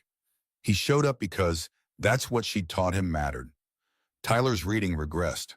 The specialized techniques Maya had used, the patient repetition, the celebration of small victories, Ethan tried to replicate them from memory, fumbling through like someone following choreography they'd only seen once. The boy's frustration mounted when letters still jumped and swapped places.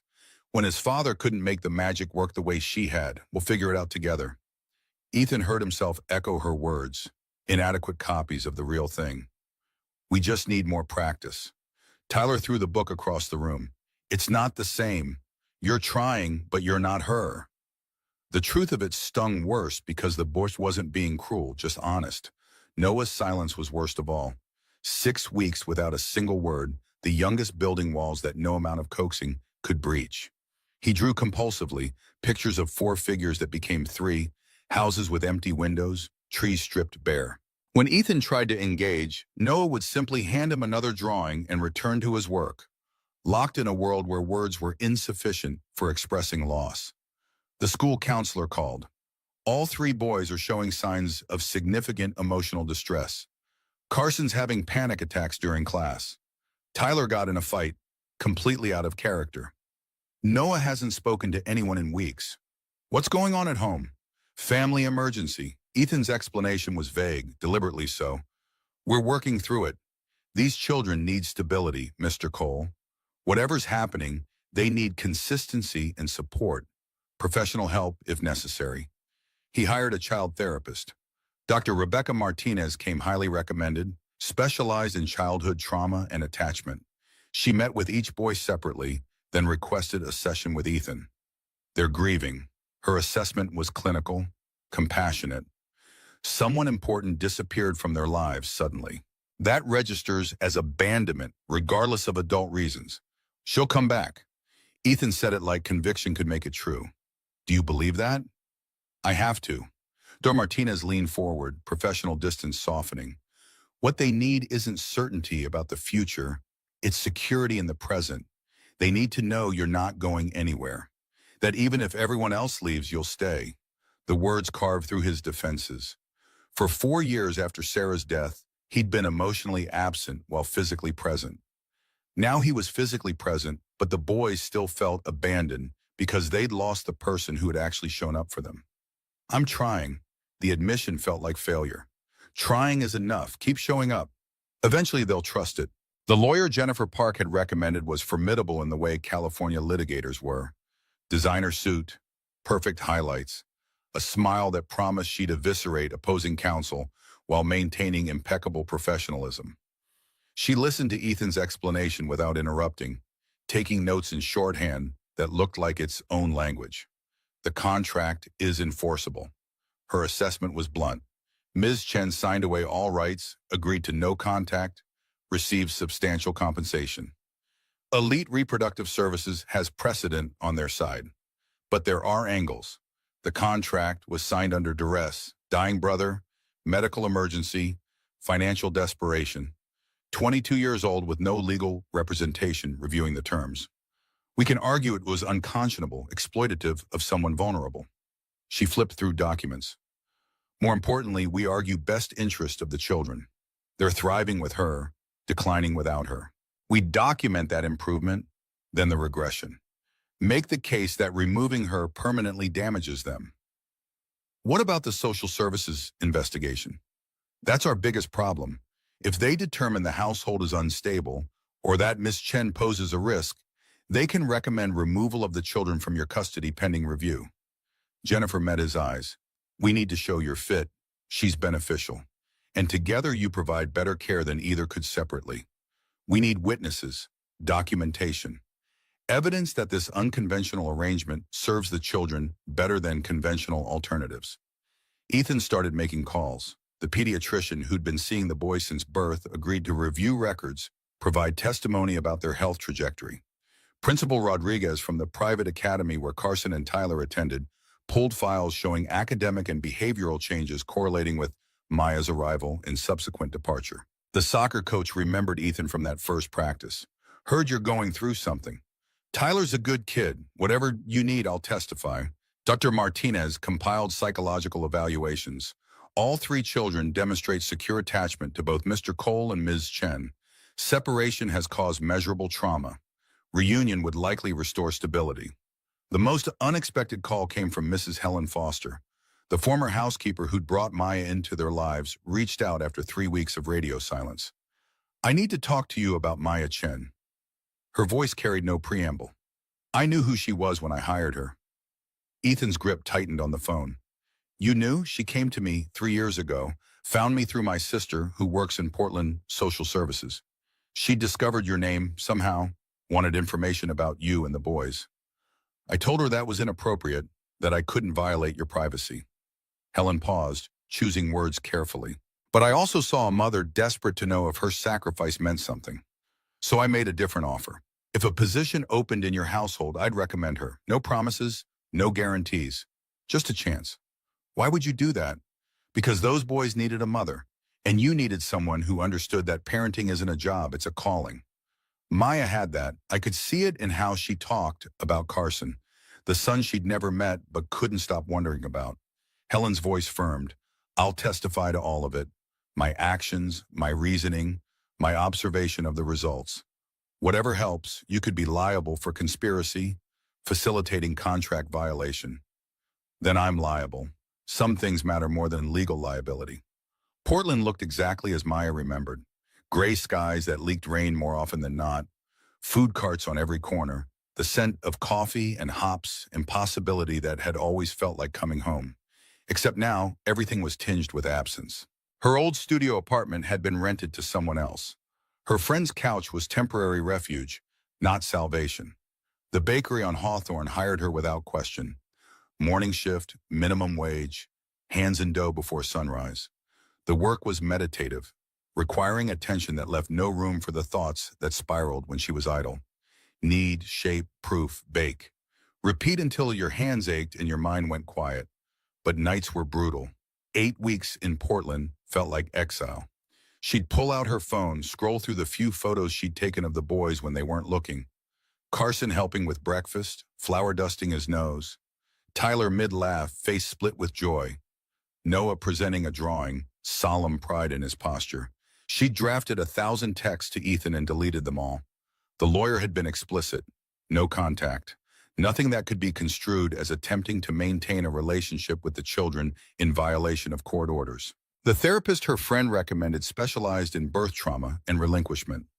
Dr. Sarah Okonkwo had kind eyes and a directness that cut through deflection. You gave away your son. The statement was an accusation, just fact. How do you live with that? I don't. Maya's response was automatic, honest. I just survive it. Surviving isn't living. The sessions were excavation, pulling up buried grief and examining it in unforgiving light. The shame of choosing money over motherhood, never mind that the money bought 6 more years with her brother. The guilt of falling in love with all 3 boys when only one carried her DNA. The terror that she'd destroyed their lives by inserting herself where she didn't belong. You keep saying you don't belong. Dr. Okonkwo's pen tapped against her notepad. But from everything you've described, those children chose you as much as you chose them. That's not infiltration. That's family. I signed a contract. You signed a document under extreme duress that asked you to treat your biological child like a product transaction. That's not a contract. That's coercion dressed in legal language. The sessions cracked something open that Maya had kept sealed for 6 years. She cried in ways she hadn't allowed herself before. Not quiet, polite tears, but the kind that shook ribs and scraped throat raw. Grieved the 30 seconds she'd held Carson before they took him. Grieved the 6 years of wondering. Grieved the 3 months she'd had with all three boys before it was ripped away again. But something else emerged through the grief. Clarity. I didn't come back for custody. Maya's voice strengthened as she spoke. I came to know if my sacrifice meant something. If Carson was happy. If the life I gave him was worth the price. And he was happy.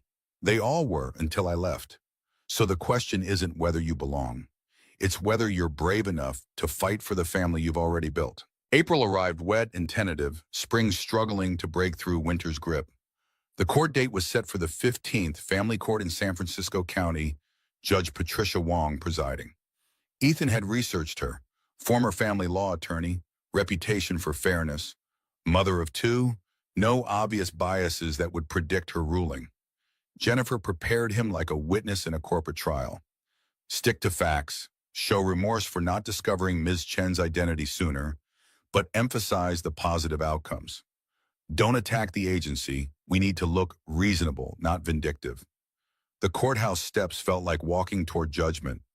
Ethan wore his most conservative suit, the one that said responsible CEO, not reckless billionaire. Jennifer walked beside him, heels clicking with confidence he didn't feel. Inside, Maya waited with her own attorney, a public defender named Carlos Ruiz, who'd taken her case pro bono after hearing the details. She looked thinner, paler, like 2 months had aged her years. But when her eyes met Ethan's across the corridor, something sparked that distance and lawyers and impending litigation couldn't extinguish. The boys sat in a waiting room with Mrs. Foster, unaware their futures were being decided down the hall. Ethan had explained it as grown-up business that would determine when Miss Maya could come home. Carson had made him promise not to mess it up. Tyler had hugged him with desperate strength.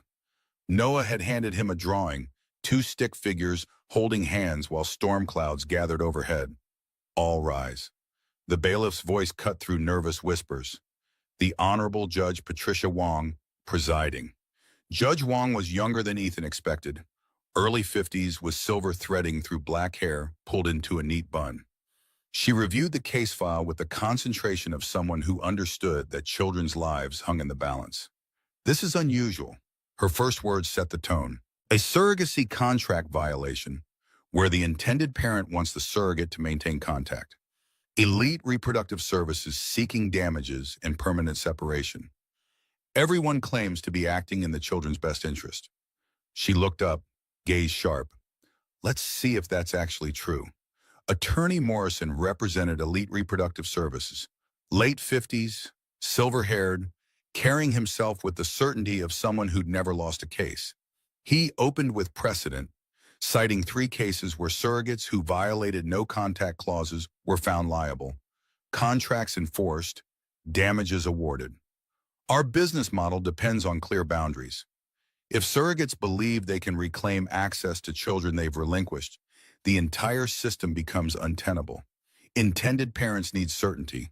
Surrogates need clear expectations. He pulled out photos. This is Ms. Chen at Mr. Cole's residence, interacting with the children, specifically the child she carried and surrendered. She used a false identity to gain employment. She deceived everyone involved. These are not the actions of someone who made a mistake. This is calculated, premeditated violation. Jennifer countered with precision. Ms. Chen was 22 years old when she signed that contract. Her brother was dying of brain cancer. She had no legal representation reviewing terms. Elite Reproductive Services offered $80,000, roughly $8.88 per hour, when you calculate 9 months of pregnancy as full-time work. That's exploitation, not fair dealing. She presented Dr. Martinez's evaluation. These children are thriving with Ms. Chen present, declining without her. Carson's panic attacks have returned. Tyler's academic progress has reversed. Noah stopped speaking entirely for 6 weeks. This isn't about contract law. It's about 3 boys who found stability and lost it because adults prioritize paperwork over well-being. Judge Wong listened without expression, taking notes in small, neat handwriting. Ms. Chen, you'll testify first. Maya approached the witness stand like someone walking to execution. She was sworn in, voice steady despite visible trembling. Morrison went first, questions designed to establish violation and intent. Did you sign a contract with Elite Reproductive Services agreeing to no future contact with the child you carried? Yes. Did you understand that term? Yes. Did you create a false identity specifically to gain access to Mr. Cole's household? Maya hesitated, then, yes. Morrison smiled, victory already tasted. So you admit to fraud, contract violation, and deliberate deception of your employer? I admit to being desperate to see if my son was happy. Maya's voice strengthened. I admit to 6 years of wondering if the choice I made, giving him away to save my brother's life, was worth the quantity. I admit to taking the only path I could find to answer that question. The courtroom went quiet. Your Honor, this is emotional testimony, not, Morrison tried to interrupt. I'll allow it. Judge Wong's tone shut him down. Continued, Chen. I carried Carson for 9 months, felt him move inside me, held him for 30 seconds after he was born before nurses took him because the contract said no bonding, no attachment, just transaction and payment. I signed papers that said he wasn't mine, would never be mine, that I'd given up every right to even know his name. Maya's tears fell unchecked. And then I went home and used that money to buy 6 more years with my brother. 6 years of treatments and hospital stays and small moments of joy between the pain. He died 3 months ago, and in his final weeks, he asked if it was worth it. If the baby I gave away had a good life, I couldn't answer him. I didn't know. So I found out. Jennifer took over. Ms. Chen, did you intend to take Carson from Mr. Cole? Never, the answer was immediate. He has a father who's learning to love him. I wouldn't destroy that. Then what did you want? Just to see him smile. Once. To know the sacrifice meant something. The sincerity in her voice was undeniable, dangerous to Morrison's narrative of calculating deception. Ethan's testimony came next. Morrison attacked immediately, suggesting he'd knowingly employed a contract violator, that his judgment was compromised by romantic involvement, that his recent focus on family indicated instability rather than growth. Your company's performance has declined since Ms. Chen entered your household. Your board is concerned about your capacity to lead. You've gone from working 80-hour weeks to 40. That suggests someone whose priorities are fundamentally compromised. It suggests someone who realized building an empire means nothing if you lose your family in the process. Ethan's response came without hesitation. I spent 4 years being an absent father because my wife died giving birth to my youngest son. I convinced myself that providing material advantages was sufficient, that professional care could replace parental presence. Ms. Chen showed me how wrong I was. Judge Wong leaned forward slightly, attention sharpened.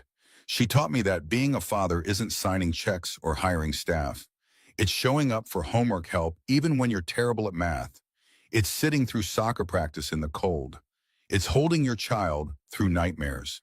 It's being present even when presence is inconvenient. Ethan met Morrison's glare without flinching. My company's performance is fine. I've learned that leadership doesn't require martyrdom. What's declined is my willingness to sacrifice everything for profit. If that makes me unfit, then I'm unfit. But my children are better for it. Jennifer brought up the community witnesses one by one. Kim, the pediatrician, testified about measurable health improvements during Maya's tenure and subsequent regression. Principal Rodriguez presented academic records showing the same pattern. The soccer coach spoke about Tyler's confidence growth and recent backsliding. Mrs. Foster's testimony was the bombshell Morrison hadn't anticipated. She admitted her role, accepted responsibility, then delivered the killing blow. I worked for Mr. Cole for 10 years, watched him build an empire while his sons grew up barely knowing him. After his wife died, he shut down emotionally. The boys were cared for but not loved, not in the way children need. She looked directly at the judge. When Maya came to me asking about Mr. Cole, I saw an opportunity, not to help her violate a contract, but to help 3 motherless boys find someone who would show up for them. And it worked. Those children blossomed under her care. If that's conspiracy, then I'm guilty. But I do it again, because some things matter more than legal technicalities. Morrison tried to recover. The pattern of deception. Judge Wong cut him off. I've heard enough from the adults. Bring in the children. The suggestion sparked immediate objections from both attorneys, but Wong was unmoved. They're old enough to be affected by this decision. I want to hear from them. Carson came first, small in the witness chair but determined. Judge Wong's voice softened. Carson, do you know why we're here today? People want to make Miss Maya go away forever. How would that make you feel? The boy's composure cracked. Like dying. She's the only mom I have. What about your birth mother? She died when Noah was born. Miss Maya is our mom now. Simple, final, devastating. Tyler's testimony was defiant protection. Miss Maya taught me to read when nobody else could. She makes words stop jumping. If she leaves, I'll forget how. He crossed his arms, glaring at Morrison. And it's not fair. We didn't do anything wrong. Noah was last, the youngest who hadn't spoken in weeks. He sat in the chair too small for it, and Judge Wong approached carefully. Noah, can you tell me about Miss Maya? The courtroom held its breath. 30 seconds passed, a minute. Noah's eyes found Maya in the gallery, and something shifted in his expression. She knows when I need quiet. His voice was barely audible. And when I need hugs. And she never leaves. Except she did. And it hurts. The first words he'd spoken in 6 weeks offered not to his father or his therapist, but to a judge who held their future in her hands. Judge Wong recessed for 2 hours. The wait was agony.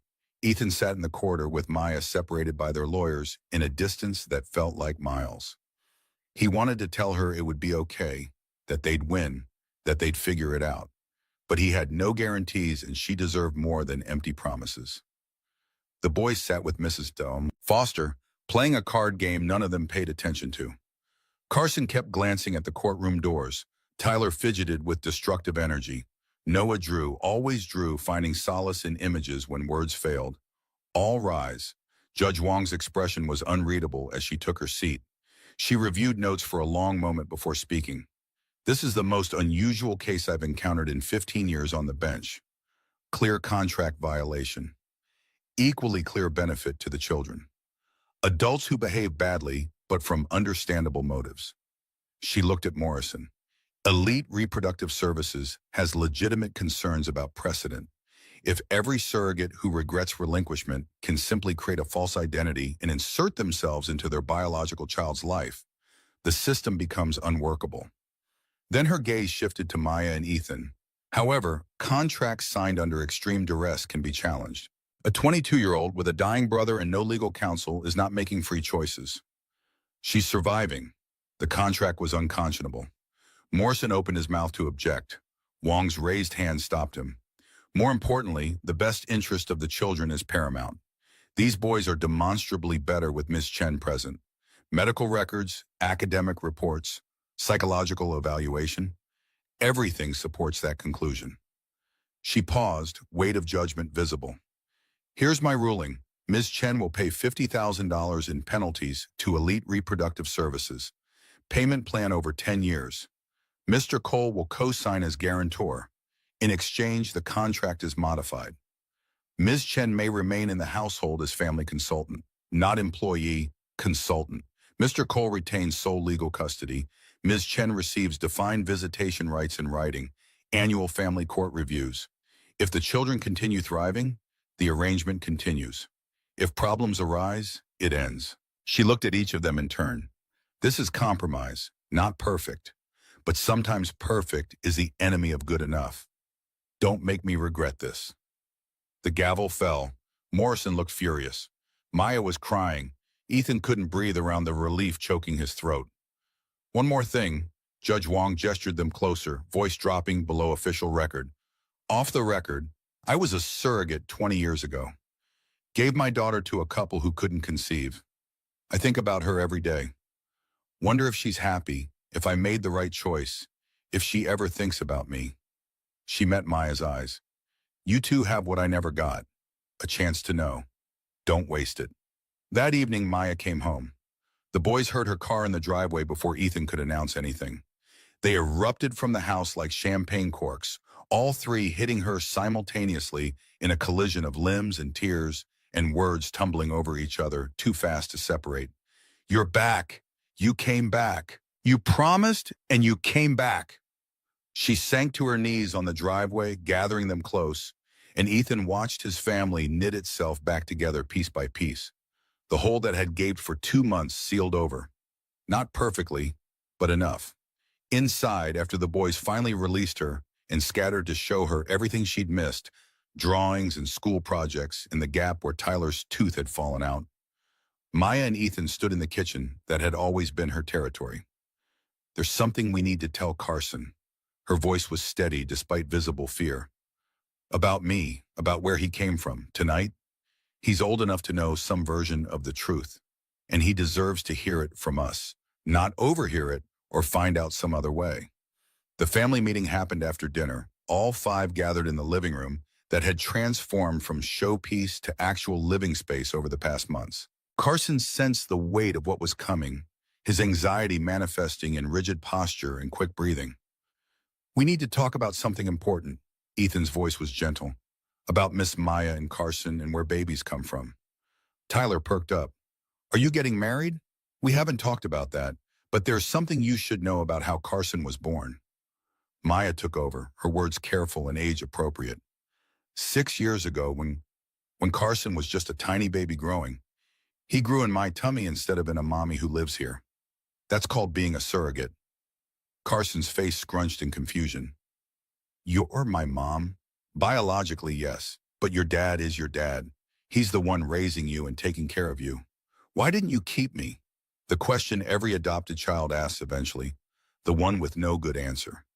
Maya's eyes filled, but her voice stayed strong.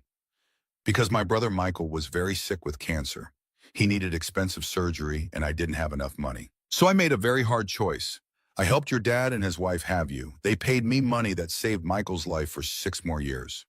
But it meant giving you to a family who would love you and take care of you." Carson processed this with the seriousness of a child trying to understand adult concepts with limited framework. "Did you want to keep me?" "Every single day, more than anything. But I loved my brother too, and I had to choose." Tears tracked down her face now, unchecked. "For 6 years I wondered if you were okay, if you were happy, if the choice was worth it. Then I found out where you were, and I had to know." "So you came here?"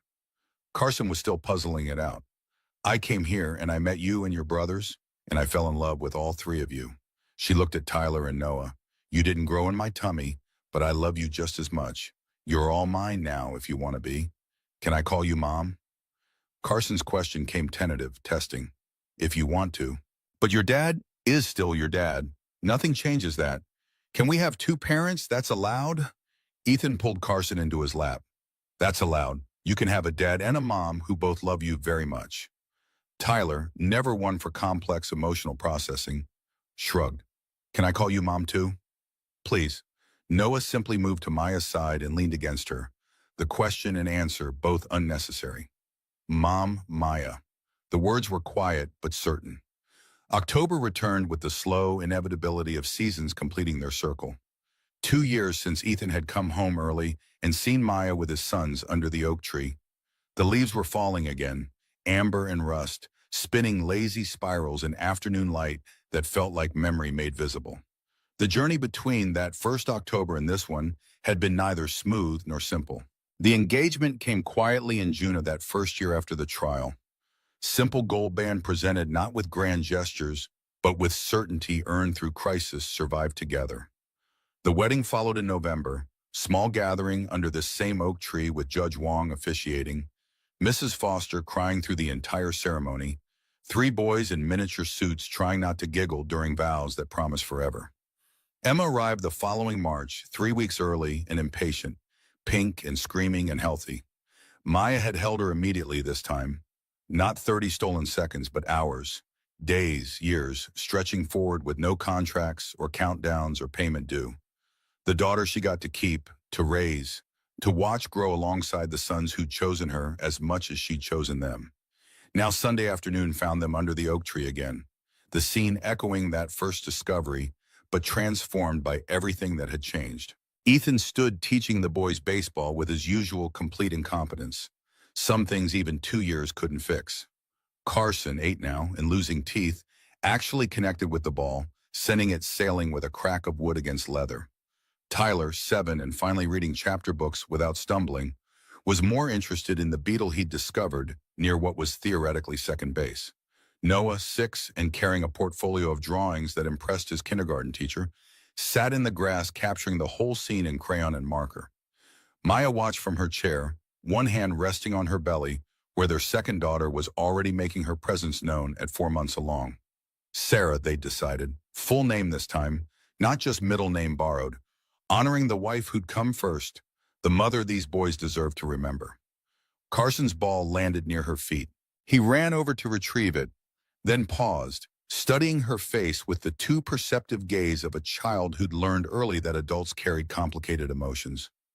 "Mom, you okay?" "Perfect, sweetheart. Just thinking about how far we've come. From when you first came here. From when I was brave enough to come back. Twice. First time when I shouldn't have. Second time when it counted. I'm glad you did. Both times, the simplicity of childhood forgiveness, offered without ceremony or conditions." Carson hugged her carefully, mindful of the baby, then grabbed his ball and sprinted back to where his father was attempting to explain the infield fly rule to Tyler with predictable lack of success. Ethan jogged over, slightly winded from chasing down Noah's wild throw. His company was thriving under restructured leadership that didn't require his constant presence. The board had eventually accepted that a CEO who left at 5 was still effective, possibly more so than one who burned out chasing impossible standards. Richard Chen had resigned, replaced by someone who understood that sustainable success required balance. "You look contemplative. Just thinking about timing. If your meeting hadn't canceled that day, if I hadn't been at the hospital when you came through, if Mrs. Foster hadn't taken a chance on someone with an impossible request." All the coincidences that were really choices dressed up as fate. Maya leaned into him, belly pressing between them, Emma toddling over with grass-stained hands reaching up to be held. Family wasn't what you're born into. They'd learned that the hard way. Family was what you built one brave choice at a time, from broken pieces that somehow fit together when you stopped trying to force them into conventional shapes. The boys called Ethan back to arbitrate some dispute about whether Noah's beetle counted as interference. Tyler was lobbying for a do-over. Carson was citing rules that probably didn't exist in actual baseball. Noah just wanted everyone to appreciate the beetle's iridescent shell. Maya watched her family because that's what they were now, legally and actually and in every way that mattered, and understood what she'd bought with $80,000. Not Carson specifically, though he was the catalyst, but this whole messy, complicated, beautiful constellation of people who'd found each other through loss and lies and love that refused to be contained by contracts. Michael would have loved this, she thought. Would have loved seeing that his little sister's sacrifice meant 3 boys got a mother, 1 man learned to be present, and a family assembled itself from ingredients that shouldn't have worked, but somehow did. The oak tree stood witness as it had for a century, leaves falling like blessings, like promises, like proof that endings always carried beginnings hidden in their decay. 2 years ago, Ethan had stood outside this house feeling like a stranger. Now he was teaching his sons baseball badly while his wife watched and his daughters grew, and his life finally made sense in ways profit margins never had. People ask me how I balance a billion-dollar company with family. Ethan said it out loud, though nobody had asked. Truth is, I don't balance. I choose. I choose to leave at 5, to miss deals for soccer games, to be present even when it's inconvenient. He looked at Maya, at their children, at the life they'd built from less and loss and love that refused to quit. Because I learned the hard way that you can build an empire or a family, but only one matters when you're dying, and only one will remember you were there. Maya leaned against him, Emma on her lap, boys sprawled around them in the grass that needed mowing, and the yard that looked lived in rather than landscaped. The house behind them hummed with evidence of occupation, lights left on, dishes in the sink, laundry folded in baskets that would eventually make it upstairs. Imperfect, messy, absolutely everything. This is what I gave up $80,000 for. Maya's voice was quiet enough that only Ethan heard. This messy, complicated, beautiful family. Worth it? Every penny, every tear, every risk. The sun set behind them while the children played, while Emma learned to walk, while Noah drew and Carson laughed and Tyler told terrible jokes that made everyone groan.